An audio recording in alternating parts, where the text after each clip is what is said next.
okugera kwa Allah tabaraka wa taala. Ilmu Allah alladhi la yaqfali alayhi ahad, kwe kumanya ku Allah kwe yesigaliza kiri kiyinza kumanya wadde la nabiyyu mursal wala malakun muqarrab,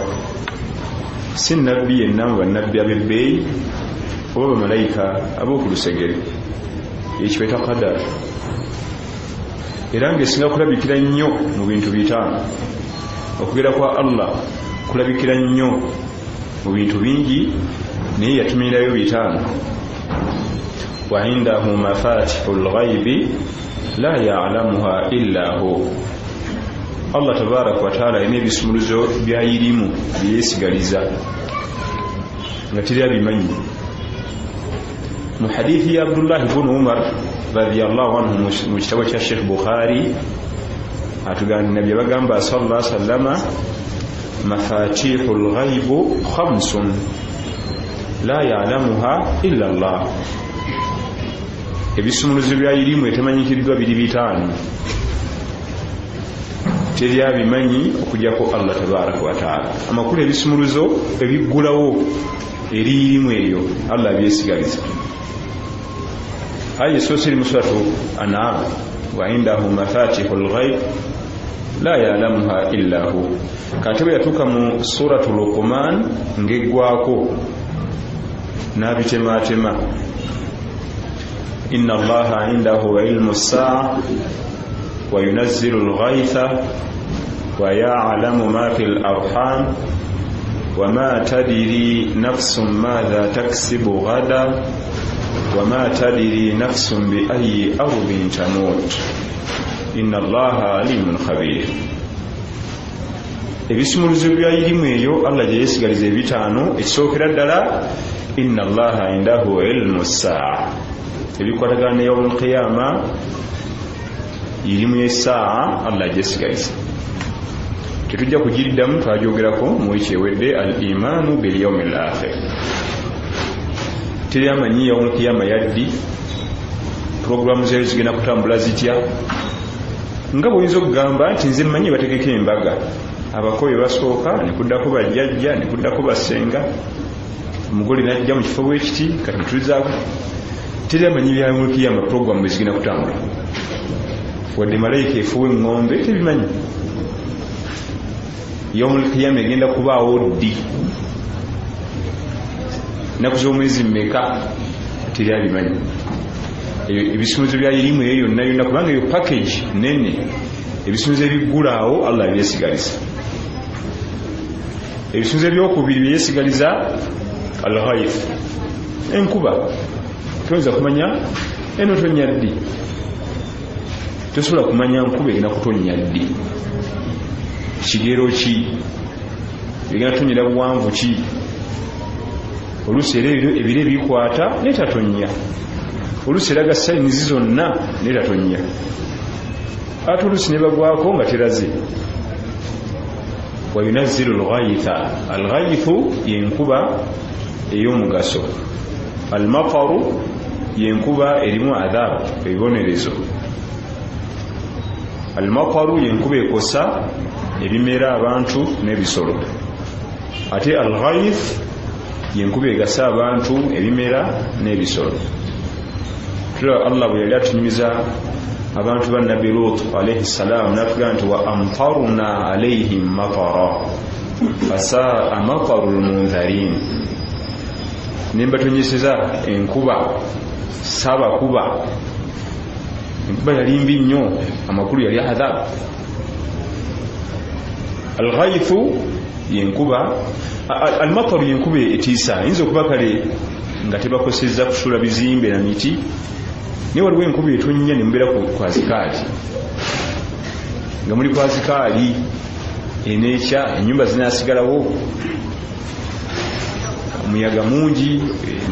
laddu zibwatuka, ebimyanso ne bisala. Ne al-ghaythu yeetonya nomo, tonya mpola, tebawona kweraliikirira, egibayita al-ghayth. Ne programu zombi ez'amaparu ne ghaythu Allah yazirina, fesinaako nemu. yabyesigaliza wa ya'lamu ma fil arham ekibusunze kyokusatu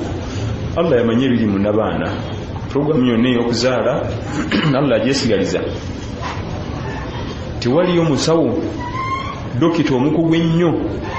ayinza okugamba nti mutabani wo mu bulamu bw'ajja zaala abaana 6 oba muwalawo ajja zaala abaana 4 nga kuliko abalongo taliyo kubanga programu y'okuzaala Allah agyesigaliza nawe kenyini tomanyi bwogenda kuzaala owasa omukyala asuka komu 2 3 naye nga tumanyi baana bwogenda kuzaala Allah yamanyi programu y'okuzaala yagyesigaliza n'ebiriyo munda programu nga bwetambula mu lubuto lw'omukyala mu nabaana eyo Allah agyesigaliza weebuuze akawanga kano akagumu bwe kati akali mu mutwe mu lubuto lw'omukyala kavawa ne kayingiramu akawanga baketa skull kagumu nnyo kyekimu ku bintu ebigumu ku mwana Adamu kayitawa okuyingira mu lubuto lw'omwana omuwala oyo abadde asoma senior 4 ate ne kataba kamu iyo programu Allah agyesigaliza jalla jalala ebisunzo byayirimu ebyo abirina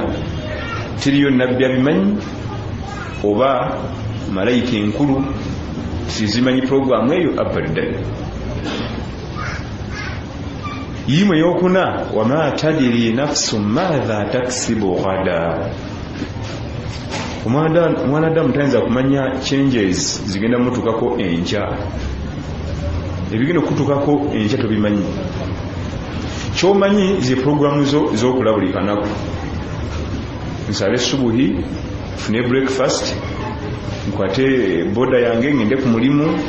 nzigulewo edduuka ntule mu ofisi yange ebyo bimanyi naye ebipya ebigenda okujja mu bulamu bwo ewaka boda kanakuba ebipya ebigenda okujja mu bulamu bwo enkya teri amanyi ogamba enkya ategeeza dakiika eziddako kati kubanga tusobola kubanga tuvaana mu dalasa nga luuyi Allah byagerera ebigenda okutuukako eyo programu teri alina bisunzo byayo la nabiyyu mursal wala malakun muqarrab si nabbi yenamba nabbi abatumwa oba malayika ko malayika bali abali ku lusegere nabo tebabimanyi ekisunzo ekyokutaano wama tadiri nafsun bi ayi ardhin tamut programu y'okufa omwadamu tamanyi gyalifiira alifa bulwadde eki era biribaawo ddi abadan tamanyi kiriyo kitonde kyonna kimanyi programu eyo ey'omwana Adamu alifa ddi wa bulwadde eki nebyo ebisumizo Allah byesigaliza nabi java tugamba sallallahu alaihi wasallama mafatihul ghaibu khamsun la ya'lamuha illa Allah ebisumizo ebikulira irimu etamanyikiddwa biri 5 teri abimanyi okujjako Allah nabyogerako mu Qur'an mu An'am ate nabiddamu nabinyonyola mu suratu Luqman ngegwako nabitematima kimu ku kimu lwaki tulese ensonga zino yirimu ya Allah tabaraka wa al-qadar okugera yirimu ya Allah tabaraka wa taala la yaqali alayhi ahad teriyo kitonde kijingiramu yajesigaliza kibaite okugera kati bwotunulira embeera ezo zetukonyeko zonna zitambulira mu kugera nozala baana bameka Allah beyangerera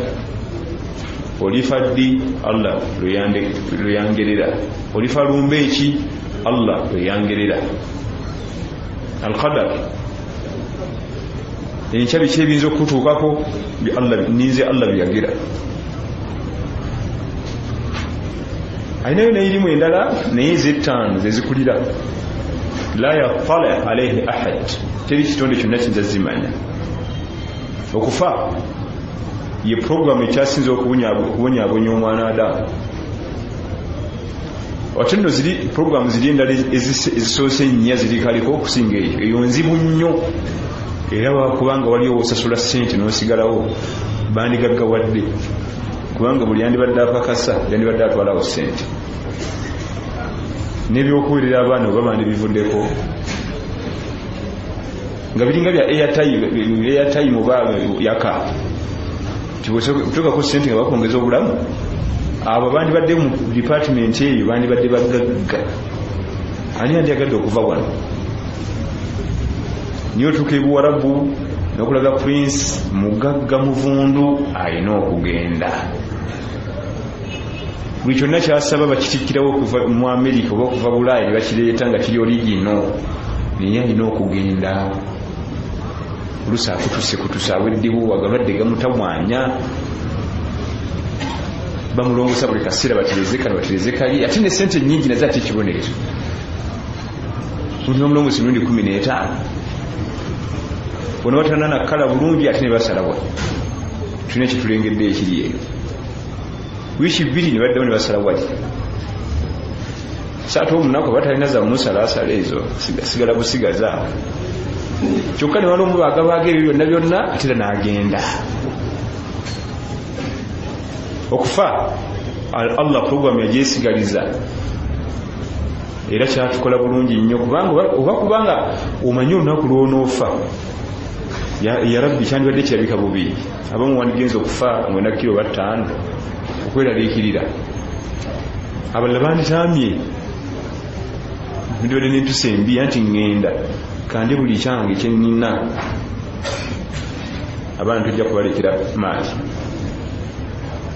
buza wiiki 2 njala kulya buli kantu kati ni Allah naddira okufa n'akutukweka oli wa matiriyo mitayimba mu ssawo za sementi tokyaweza wiiki kyokuzimba nnyumba ya kalina mwogenda okuwangalira obulamu obuddako naye nga toweza wiiki mu nsi matiriyo waffe nomala omutuyirawo bwe nositula safaari famire nemutetenkanya tumutunde oba twongereyo ekizimbe ky'omugenzi kama kala baadhi al-hukama nga abamu ku bagezi abasalafu salihin batugamba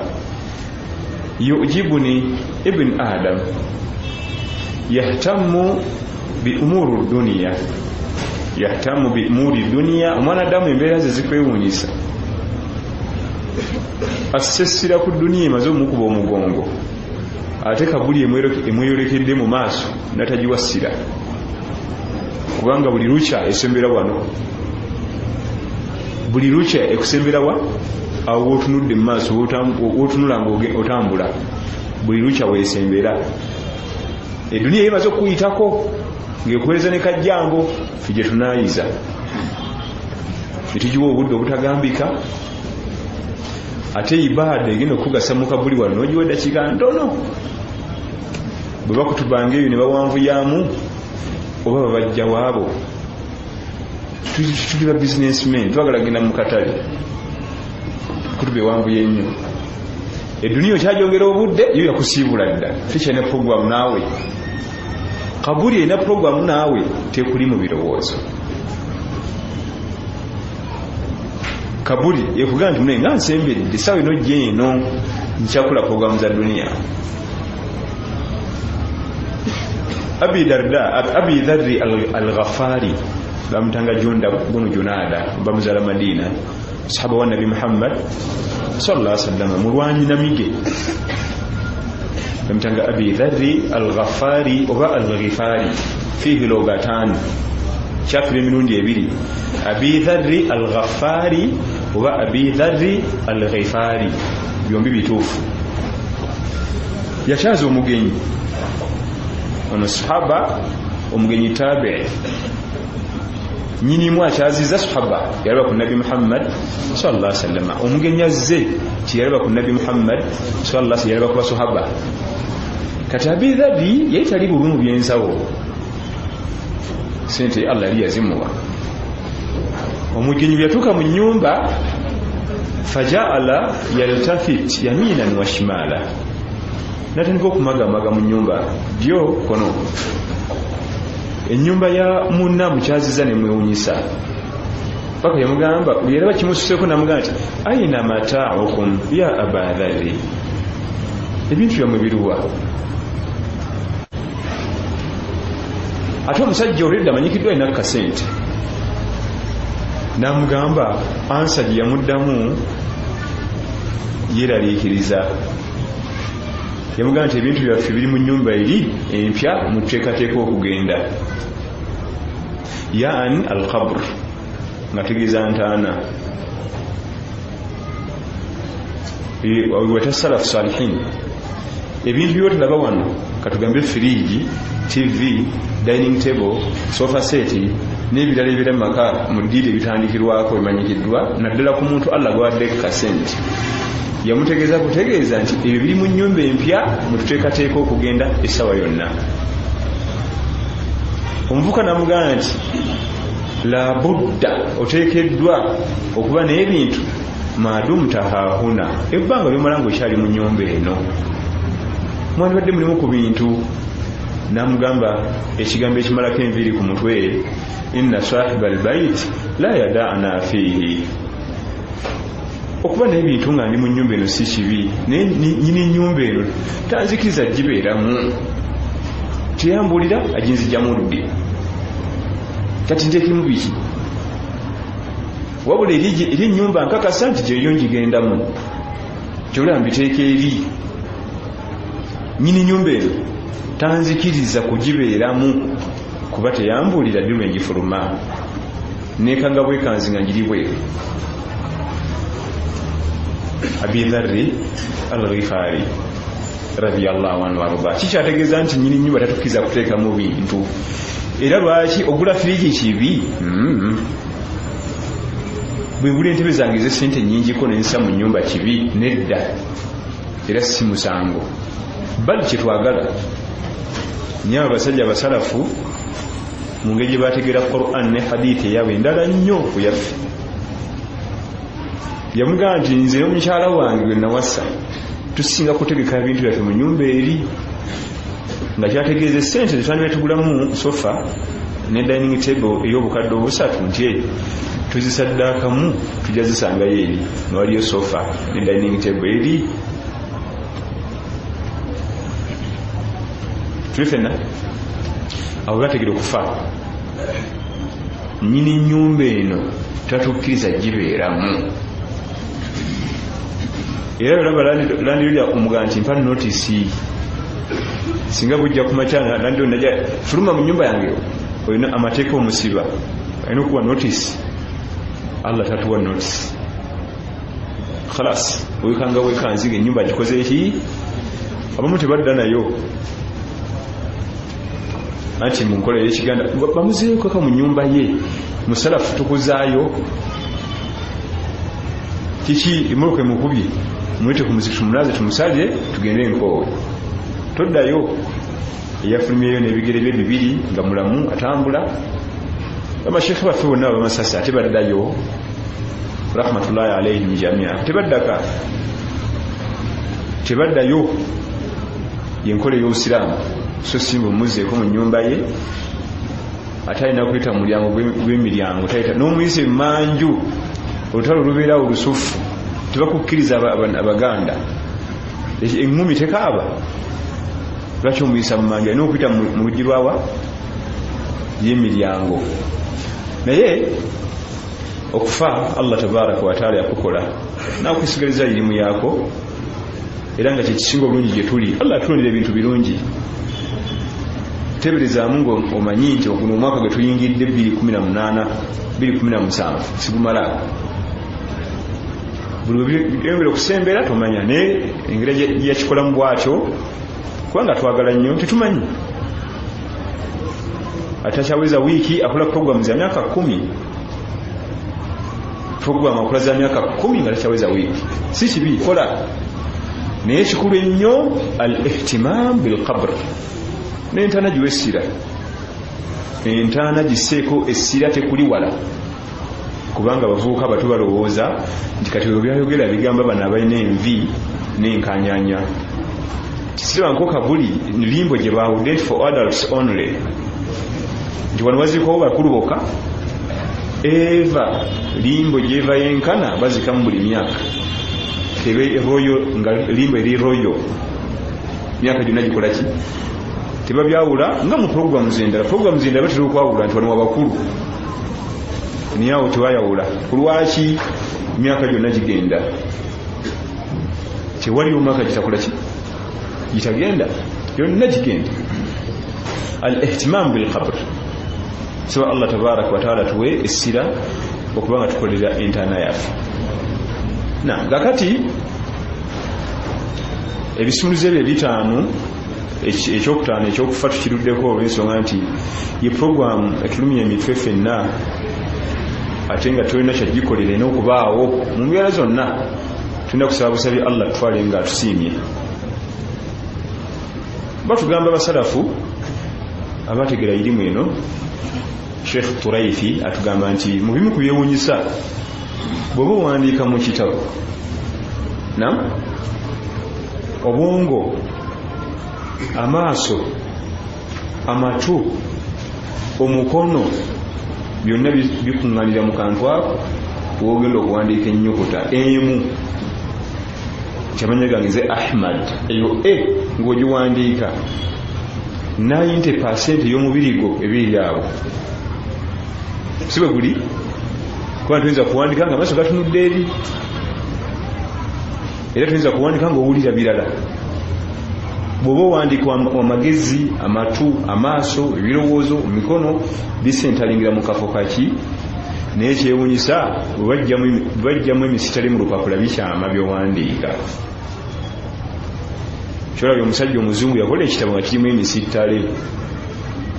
lwaki bikyama nga tuli wadde ebintu bingi amatu gali kuno amaaso gali wano obwongo buli wano omubiri gwo gwonna percentage ennene econcentratinze kantu kaki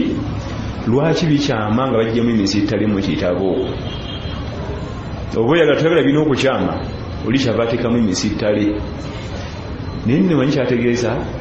wa anna hadha sirati mustaqiman fattabi'uhu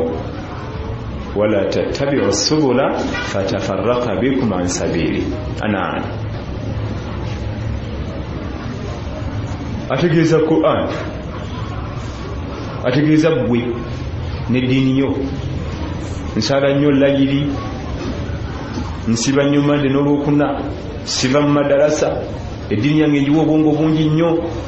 era ojja kufaanagana ngoye awandika mu kitabo nga temuli misitale weetaagayo anakuumira ku musitale ogwo nga bwolaba omuzungu yakubiramu emisitale mu kitabo osobola okutaanulira mu misitale nga muwandiike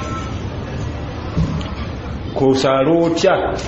weetaaga agenda okukumira ku sirat al-mustaqim yani kitab Allah al-Quran obutaisamba Quran al-Karim kuyambala ejiribabu egweyo yonna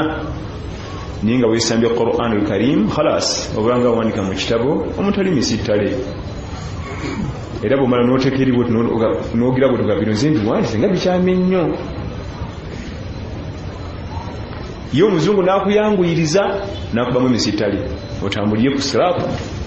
ku luguudo olutereevu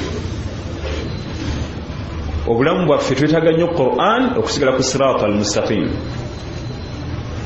twetaaga nnyo Quran okusigala ku siraatu buli kaanaku mu programu zo mulina ogwamu akaddako okusoma Quran ne bwe ziba dakika 5 naye nga kali ku daily basis kiba kya bbeeyi siraatu al-mustaqim eyo Allah gyayogerako eri gyeyisembera luguudo luli straight eri gye lusembera ewali ejjana naye ku siraatu okwo kuliko obuguudo obuvaako obudde ebbali ku left ne ku right buli kaseera osanga akaguudo akadde ebbali buli kaseera nati wala tattabi'u subula buno obukubokubo obutono bwo si bunene butinitini budde ebbali towetangayo bugenda kujja ku siraatu al-mustaqim oba ovudde ku main Sheikh Turaifi atugamba ekikulu si kutuuka siraata gyesembera wabula kufiira ku main ng'obadde tokyamye ebbali ekikulu si kutuuka siraata gyesembera wali ejjana eri kufiira ku main buli ofiira ku main bajja kukimala kutwala omaleyo tuge mu jjana kalumanywera waali kwe kufa ng'obadde olina akakubo ok'okutta akadda ebbali n'ogyofiira eyo awo wali embaga anti omuvubuka omuto wamaaniyu ate alina ogiraba waali tewali kifo okujjako ebbala y'omwenge ekikulu ze sinywa kangende endabire eyo olwavudde ku sirata almustaqima awese mukakuba akebbali singa afiira eyo abatafiidde ku sirata nze tiimu yange esamba tombuulira kigambo kyonna omupiira gutabudde abavubuka twaliko ku mbaga emu ng'omugole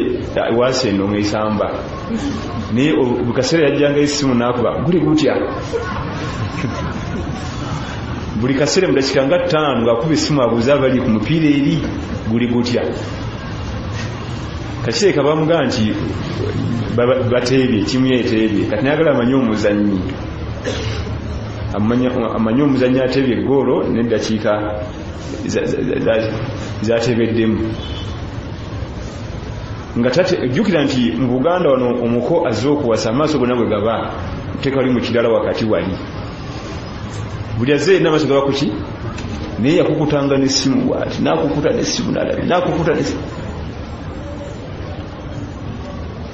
Sheikh Muhammad Seka yaŋŋamba nze abalaba emipiira banneewuunyisa ono alaba omupiira gwe ddakiika 9 ono najja mu sekendi 10 n'amubuuza guwedde meka 2 emu ne benkana 2 emu kati ate ono naye yenkana oli agulebe eddakiika emeka ati rero ne bamubuuza guwedde meka 2 emu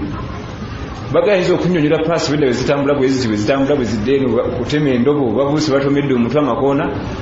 era ekigendera kiri eri 2 emu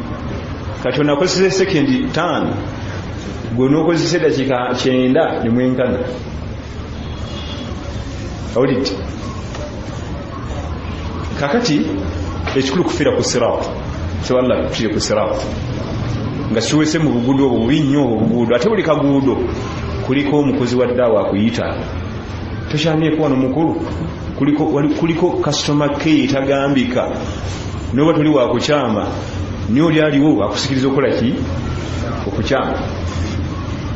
oteekeddwa kwesiba 2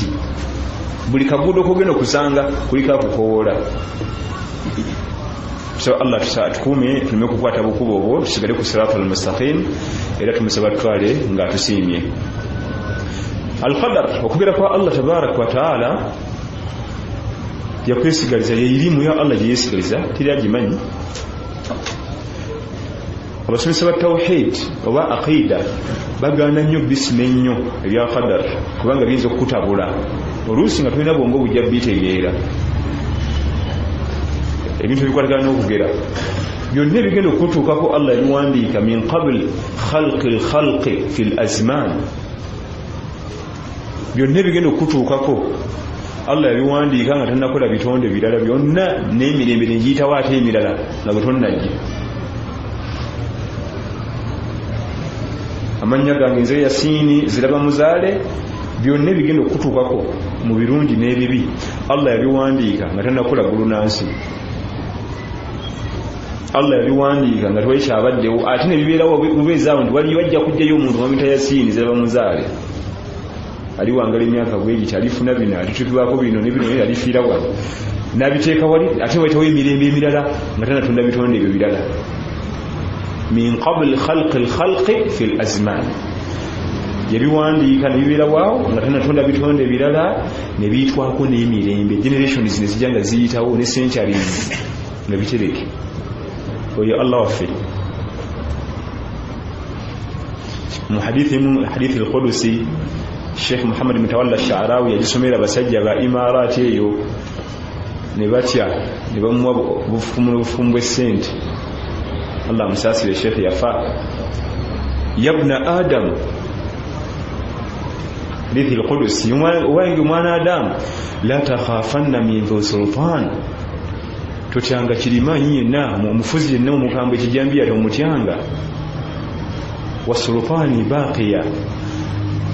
ate nga zenna obufuzi obutaggwawo totyanga mukulembeze yenna kijambiya nga Allah waali ate obukulembeze obwa Allah tebuggwawo bana balla bukola ki bacha ku makya nga takyalina buyinza wadde sekendi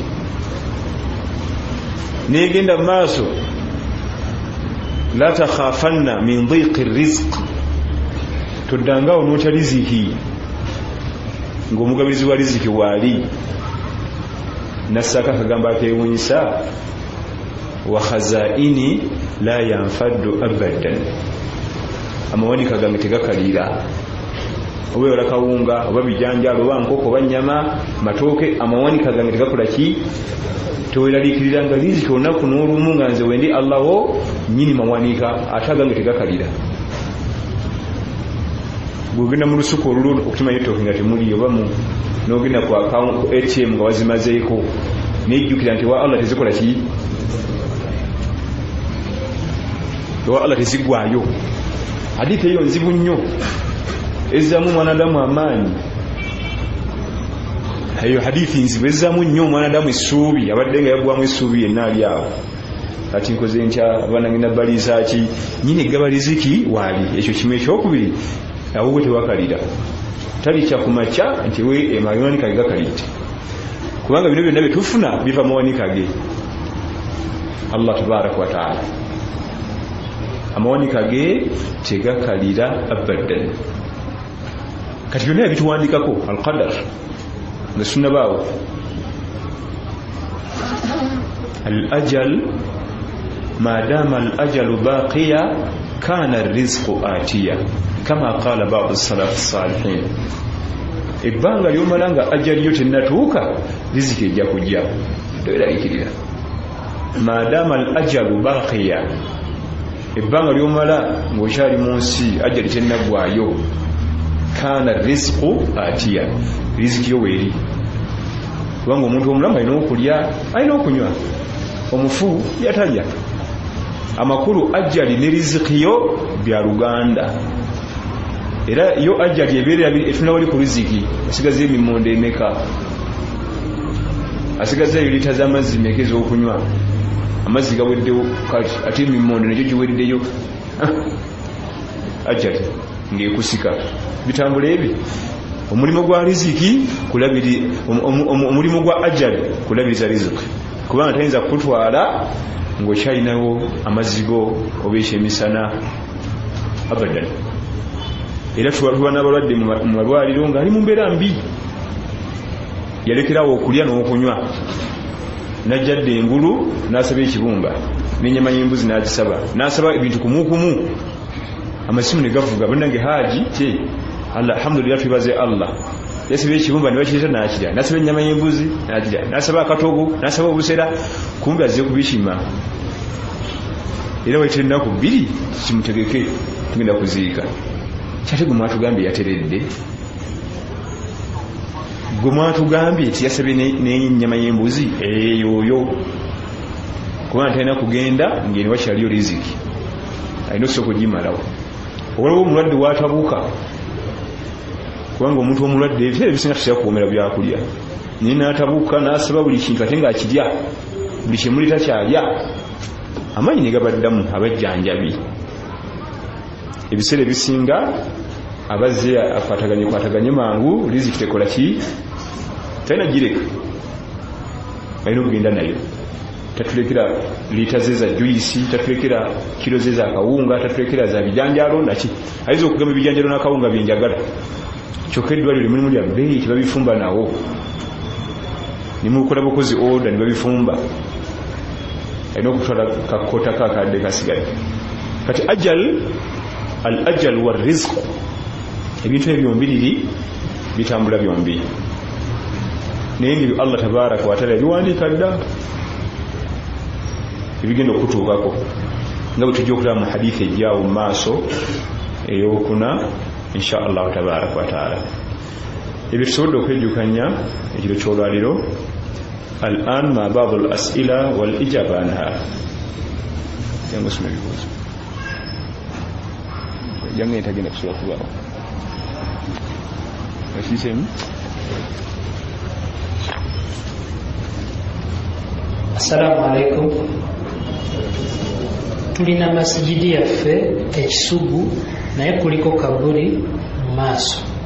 ekyo kiramulo kitya? al-qabr bwebera mu maaso ga masjidi gyetunula nga tusaala nga tewaliwo kikomera ayinza okuba nga mu maaso naye nga bwova ku masjidi waliwo bazimbawo ekisenge nolyoka otuuke wali entaana ekyo kiba kirala tusobola gisaaliramu bwebanga tewali kisenge ekyo gireke noonya masjidi endala bw'oba osaalira ebbanga lyemala ng'eri mu maaso era ekimu kirina okuvaawo bwe kiba nga kabuli yasookawo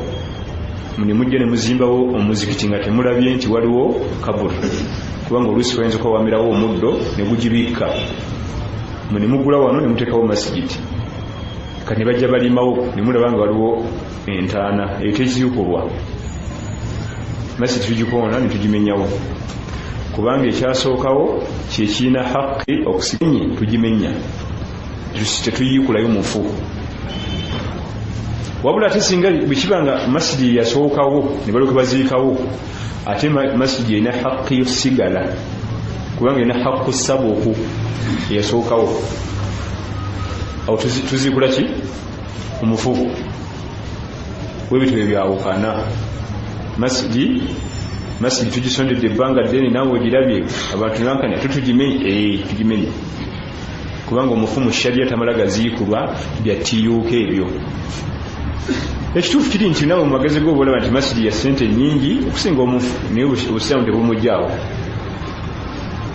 okujjako bwe batufunye omukisa omulala bannannyini ekibanja kiri omuli masjidi ne baagala okidevelopinga kubanga ate mu bimu ku byewuunyisa singa omuntu ayagala okugaziya oba ekizimbe nekuliko bakadde bebaafa bali bamukiriza obajjawo mumuteeka gw'obusiraamu nagaa nti bwe baziikirawo bali tebalinawo bwetaavu kati ekibuga kikulaakulanye balakuteekawo maduuka tumugana nti bajjeewo lwakuba tewaliwo mikolo gikolebwa nga tubajjawo ate eyo omujjwa alina okujja ate mujja kiro mubajjayo ku ttaala olina okubawo amagi n'ebirala tewaliwo mukolo nagumu bwe tukola nga tubajjawo asobola okutegeera nti sharia etukkiriza nga tutandika kusimayo bantu wallahu alam. Assalamu alaikum. Imam, okukongola enseenene kikkirizibwa mu busiraamu?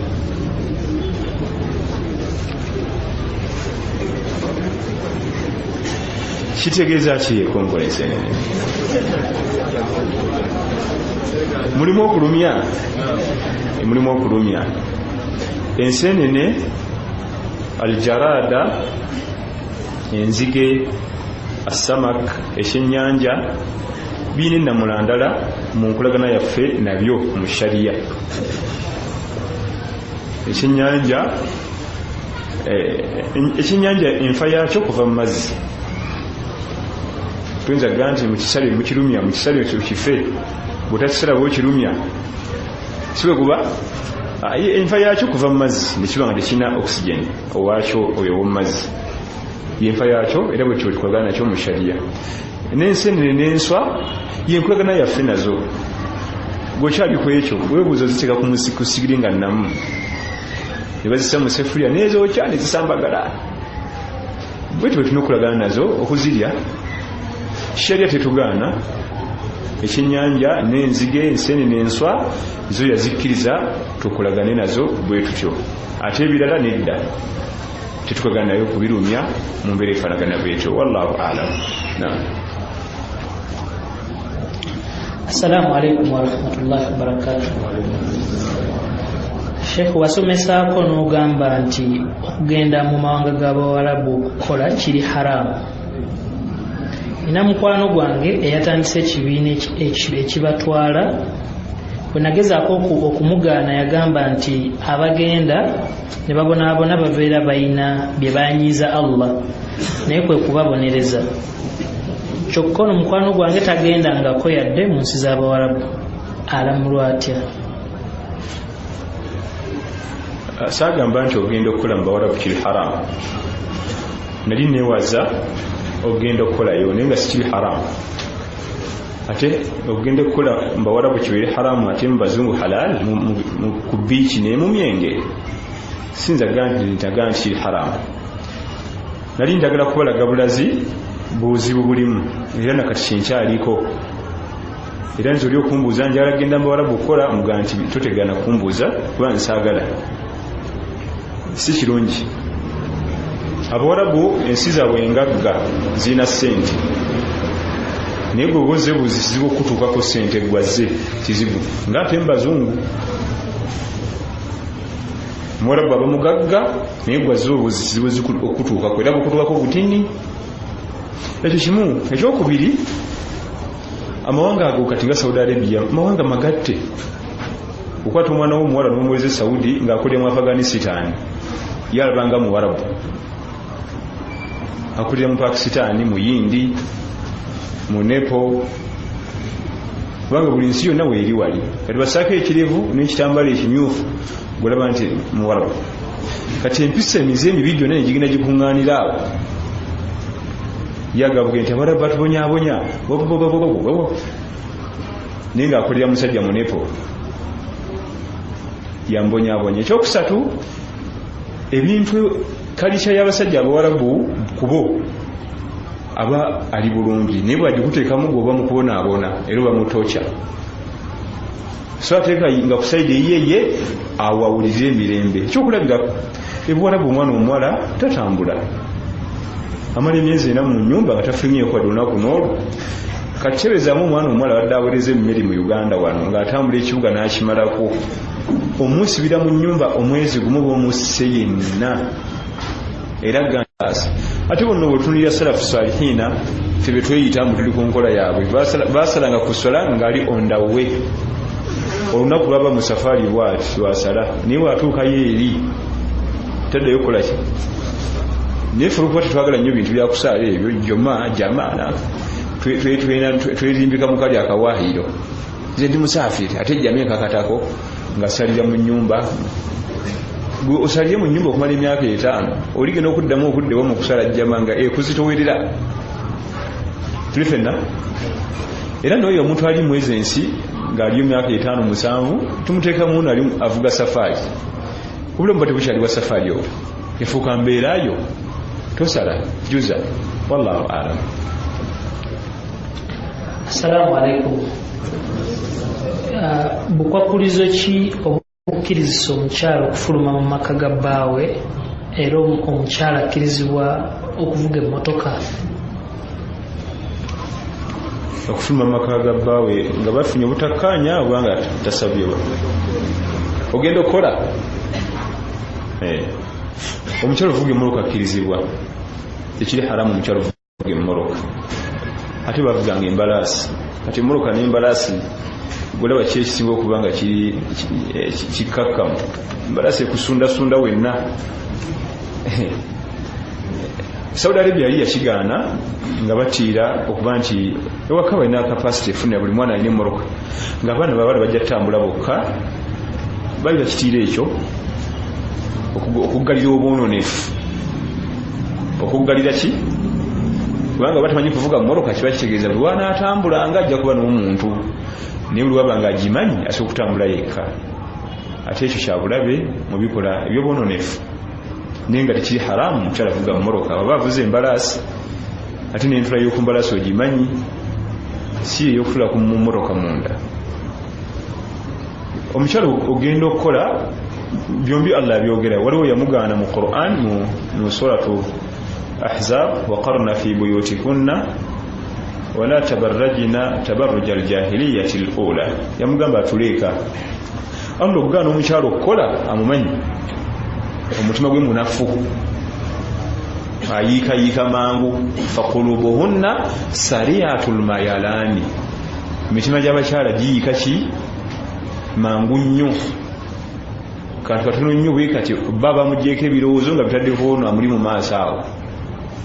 Yabatonda bamanyi, yagamba batuleeka. Ffenna mu suratul Qasas n'abaako engeri gye yabataamu ng'atunyumiza Nabi Musa alayhi salaam we yasanga abawala ku luzzi n'abayamba. Naye Nabi Musa ekyamwewuunyisa ennyo, abaana abawala lwaki bakola, abakazi bano bakijja kyokuba nti bakola. Yakyewuunya nnyo, balina okutuulaka kwe kugenda nga ma khatubukuma qalata la nasqi hatta yusdila ar-ri'a wa abuna shaykhun kabir. Yababuza kubuza kimu kyatimwe kiki ne bamubulira byonna tetwandikoze naye kitaffe mukadde ensulo zino zijja kufinja ennyonta kwe kuziyita ku luzi zinywe. Sheikh Muhammad Mutawalla Sha'arawi bwe yavunula aya yatulaga nti omukyala tuyinza omumukkiriza okukola singa banga abawala Musa bye yasanga ku luzi. Omwami bw'asasula fiizi tujja kufuna kyakulya lw'enkya amuleme mediko efuke kizibu ate omukyala nawakirimu kasobola okukola amakulu tujja kukkiriza omukyala akole singa wanaabe waka nga waliwo obuzibu. Omwami alemeddwa okutuukiriza ebivunaanyizibwa by'ewaka era bwe tunaba tumukkiriza okukola alina kweyisanga abawala abanabbi Musa bye yasanga ku luzzi batya balina hijabu supa hijabu fulu soso ya fitting ne legging ne kiki ya figeze zisiba zonna ne zidda kungu. Ekyokubiri adamu al-ikhtilaf nga tebitaba mu baami kali akagamba nti fawajada tadhudani kitegeeza nti yasanga wajada ummatan minan nas yasanga abantu bangi ku luzzi ya sukun nga banywesa ebisolo naye ng'eŋŋumi ekaaba mazzi ga lutalo. Wawajada min dunihim imra'atayn tadhudani bw'ayisaayisa amaaso n'alengera abakyala babiri bali nga batangira embuzi zaabwe zireme kunywa. Mu byamwewuunyisa bali bateekeddwa okuba nabo baleese embuzi kunywa lwaki bazitangira? Ekyayi kibatangiza embuzi nga singa etoloka negenda mu zaabali ajja kwetaba mu baami ya immo kubeetaba mu wanjala gumpeze embuzi yange eri mpereza embuzi yange ayogere nabo abayingiremu kwe kutangiranga ezaabu bwe bati bali banaamala okugenda obuzi obunaabusigaddewo ezaabwe zikole ki zinywe. Amakulu omukyala anaakola alina kuba ngaabo hijabu nga yeeyo si ya fitting yeewala okwetaba mu baami era emirimu bwe giba gyakwetaba mu baami nakubeesimbamu kubakanulira maaso ate gwe guba haramu tajja gukola ensa. Era Nabi Musa baabimunnyonnyola nga ye Allah yamuwa amaanyi ge naga mumpe embuzi zammwe bali bonna n'abajjayo n'abasebbali nassayo ezaabo oba yabajjayo atya Mungu yamanyi. Abantu abali mu kinaana nga bo bennyini beekuba okwemalawo ye yabajjayo n'abasebbali wali ne badde ebbali ezaabano ne zinywa n'azibaddiza kanagamba namwe muze ezammwe zinywe bonna yabajjayo n'abanyweseza. Ekyokuyiga ekiri awo omukyala yenna bajjanga mu maaso go kubanga abaana baali bawalagavu balungi. Omukyala bajjanga mu maaso ng'alina obwetaavu gy'oli nga mubalagavu weyise nga Nabbi Musa alayhi salaam. Mmalako obwetaavu buli si kusaba kanamba kasimu nakumubuuza mufumbo basi mufumbo era ebyokufumbira byogerako ki kati nze ndaba otya buntunulira bwoti tulifena malako mazikazi bukalwa kalikokka. Musa alayhi salamu lwamuyitiramu ng'ekyetaago kyabwe akisobola kiyamalako naga nti embuzi zammwe ziizo ne bagendeka. Ebigendera bye byafaayo ebyo mu Qur'an baba bagamba nze naawe so sibo ne batunyumiza Musa nayamba abawala nagenda abagamba ffe abantu bangi nnyo omuwala asimanyi eno semester esembayo tuition yagaanye ati ebibuzo byange bisembayo nti mmeka kakadde totegana kukawedde tuula wano kalagala tuula wano nga omukono gwayiseemu dda guli ku lugoye lwoli bw'oba olina obusobozi omumalira ekizibu kye mala kizibu kubanga otunira ebyaddako Musa alayhi salaam bye yafuna. Jjukira Nabi Musa alina ebizibu bye naye Firawuna amunoonya kumutta ate asanze abalina nabo ebyabwe ate nga bye balina bisobola ne Allah n'amumalira ebibye si bwe guli ne Allah n'amumalira ebiki olwamala ekyabano nabo n'amumalira atuse mu nsi mpya tamanyi wakusula n'alyanga ki ngenda kulaga wanzira wa buli yafuna omukyala buli yafuna amaka n'afuna n'omulimu contract ya myaka 9 yaseninga emyaka contract myaka emeka fenga n'egye tukolera tetunayo garanti ku mirimu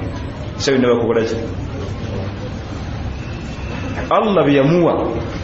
mu kuyamba abaana abo abawala bye bitutawanya okufuna omukyalo w'eddiini atakujuze ye bwe yafuna okufuna ekisulo nga tebagenda kukonkona n'akalimo Allah yabimuwa ng'ayisiza mu kuyamba abaana baluwa yayamba bayambi tabalina mutogamu naye gyali myaka gye nvuuka muto muwarabu baana bawala bato bawarabu balungi myaka gyegimu nesiba akaana akawala n'okagana nti bwontunulamu bwoti olaba otya nga tukoze kapo oba oyamba oba tulina mugeesirina naye puroguramu ey'okubiri eyo Allah tulaga Nabi Musa alayhi salamu oyigemu nti obulungi bwe tekitegeeza nze mutwale nga advantage kumuyambirako nfunemu ebyandi kandi weba puroguramu yakuwoowa yennungiko naye buseegu ate era ne ba puroguramu yakuwoowa si yesooka mangu ago tuition mwina mukuwa anti kakadde nti tofaayo ate bweddanga mufuna esibu ky'essimu ky'essente kuba bwanisimu ebyo si bibi birungi وبارك الله فيكم جزاكم الله خير سبحانك اللهم وبحمدك أشهد أن لا إله إلا أنت أستغفرك وأتوب إليك والسلام عليكم ورحمة الله وبركاته